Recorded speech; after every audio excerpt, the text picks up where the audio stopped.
Hello, YouTubers, friends, compatriots, rulers, shows, dust, lacers, peasants, vassals, minions, meat sacks. I'm a useful idiot. Welcome. And today I want to talk about the 70th anniversary of the Holocaust. And as everyone knows by now, we have these 70th anniversary memorial services at Auschwitz.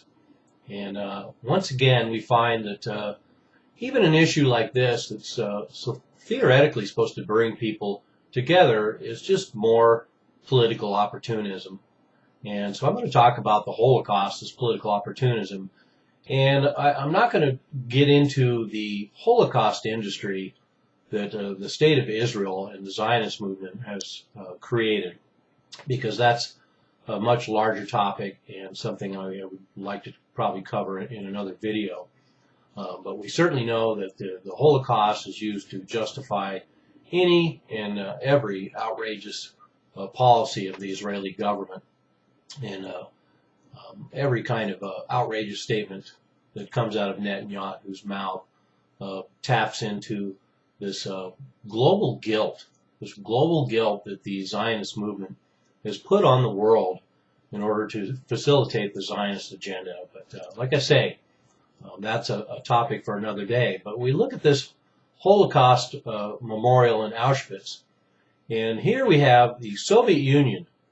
Soviet Union were the ones who actually liberated the camp, and in fact my understanding is it was actually Ukrainian units that liberated the camp at Auschwitz, and yet Russia and Putin were snubbed to be present at this memorial. So here we have this Holocaust memorial once again being used for political opportunism and more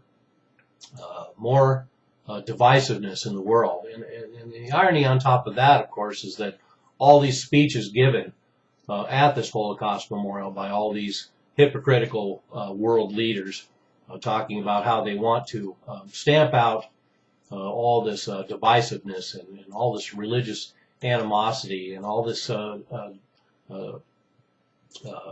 violence that's created by pitting people against each other, and yet here we see the Holocaust memorial being used for that very thing. And I also want to add that the Holocaust memorial is interesting in itself, because we have, once again, global guilt being addressed at this event. But we have to remember that during World War II, over 70 million people were killed, 45 million civilians. Every culture has a tragedy. We do not have a global guilt culture or a global memorial for the genocide of Native Americans. We do not have these sort of ceremonies for the Armenians. We do not have these kind of ceremonies for the Rwandans. But we don't have any of these kind of ceremonies, global ceremonies, for any other in the world. And yet we have this Holocaust. It's almost as if the Jewish narrative is the most important of all the tragedies in the world. And I certainly recognize the dynamics involved in the Holocaust.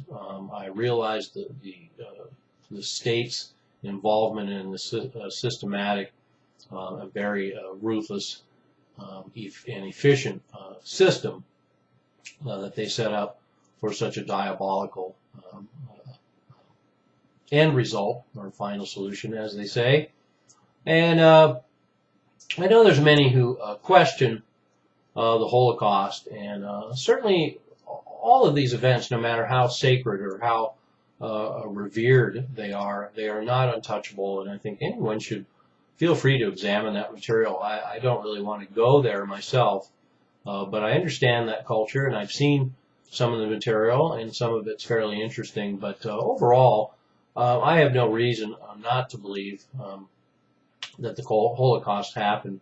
For one thing, the German government was so efficient that everything was documented, heavily documented, and that in itself. And so that's, like I say, another topic. So I want to add something else to this as well, though. It's rather interesting that Putin and Russia recently celebrated the anniversary of the Yalta conference during World War II, the meeting between Stalin and Churchill. and FDR, Franklin Delano Roosevelt, the American president. And yet the Putin and Russia actually dedicated this, and they didn't remove the statue of FDR like the U.S. would do under these circumstances. FDR is represented, and they had the ceremony, and they had it in Crimea, which just adds more poetic justice on top of everything else. So anyway, that's what I want to say about the Holocaust Memorial. Apparently, it's all right to use the Holocaust Memorial and have all these European leaders basically create an atmosphere of hate against Muslims and fan the racism that's going on in Europe against Muslims. But somehow fanning the flames of anti-Semitism is a whole different game. And we know that because you can print these horrible racist cartoons in magazines like Charlie Hebdo in France. But if you speak publicly about denying the Holocaust, you can actually be put in prison. So this global mythology is now codified in all over the world in different ways, and France being a notable example. So there we have it. It's just despicable that all the European leaders can get together for this Holocaust memorial and just use it for more political opportunism. But then again, why would anybody be surprised?